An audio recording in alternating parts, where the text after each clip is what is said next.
Pagi anak-anak, bagaimana kabar kalian hari ini? Semoga semuanya dalam keadaan sehat dan tetap semangat belajar ya. Nah, anak-anak, sebelum kita memulai pembelajaran kita pada pagi hari ini, coba kalian perhatikan benda-benda di sekitar kalian. Nah, di sekitar kita ini di dalam kelas ini ada meja, kursi, pintu, tas, dan berbagai benda lainnya. Menurut kalian, apakah benda-benda tersebut bisa bergerak sendiri? Nah, betul sekali jawaban kalian. Benda-benda tersebut tidak bisa bergerak sendiri, tetapi harus ada sesuatu yang membuatnya bergerak. Ada yang tahu apa itu yang membuat benda bergerak? Betul sekali, gaya. Pada pertemuan sebelumnya kita sudah belajar tentang gaya.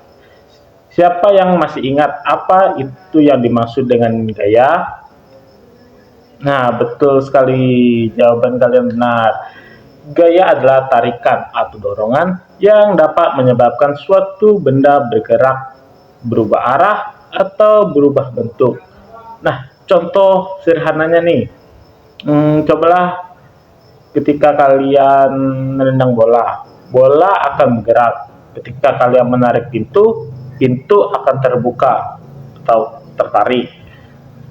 Hal tersebut terjadi karena adanya gaya yang kita berikan kepada benda tersebut. Nah, anak-anak, hari ini kita akan mempelajari dua bentuk gaya yang paling sering kita lakukan dalam kehidupan kita sehari-hari. Yang pertama itu ada gaya dorong, yang kedua ada gaya tarik.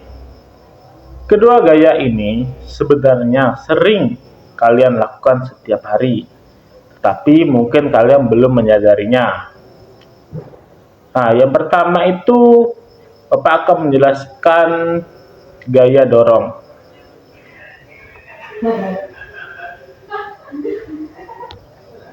Nah, sekarang coba perhatikan ketika Bapak mendorong pulpen ini di atas buku ini ya, seperti ini. Nah, apa yang terjadi?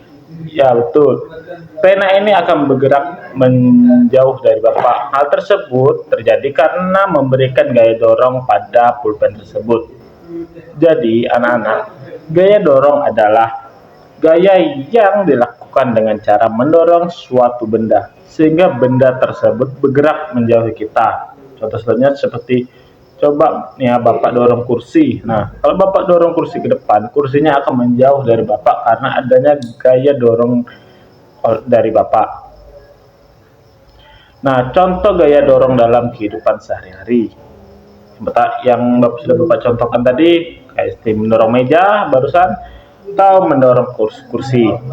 Nah, contoh selanjutnya mendorong pintu agar terbuka, mendorong gerobak. Nah, di mamang tukang cilok bakso itu kan, nah mereka mendorong gerobak, itu merupakan salah satu contoh dari gaya dorong. Dan mendorong ayunan. Nah, kalau kalian pernah main ayunan itu otomatis kalian pernah nggak sih mendorong teman kalian? Nah, kalau kalian mendorong teman kalian, otomatis mereka akan menjauh dari kalian. Nah, semua kegiatan tersebut menggunakan gaya dorong. Nah, sekarang Bapak akan menjelaskan gaya tarik. Nah, coba misalnya Bapak menarik kursi atau tas nih kan. Nah, apa yang terjadi?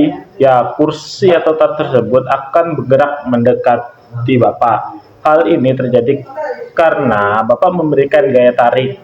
Jadi, dapat kita pahami bahwa gaya tarik adalah gaya yang dilakukan dengan cara menarik suatu benda sehingga benda tersebut bergerak mendekati kita.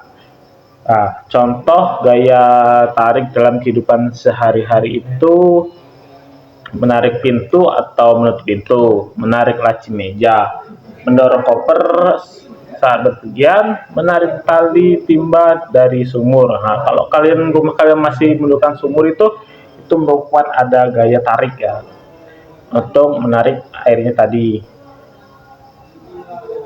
Sekarang coba kita perhatikan perbedaannya. Gaya dorong membuat benda bergerak menjauhi kita, sedangkan gaya tarik membuat benda bergerak mendekati kita.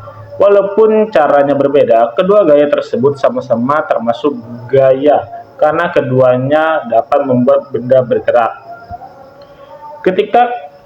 Ketika kalian mendorong sepeda motor, sepeda mogok atau sepeda kalian lah, termasuk gaya apa? Nah, betul, itu gaya dorong.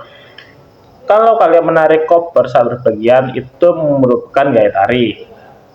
Nah, baik anak-anak, dari pembelajaran kita hari ini, kita dapat menyimpulkan bahwa gaya adalah dorongan atau tarikan yang membuat suatu benda itu bergerak, mau itu menjauh atau mendekat kepada kita.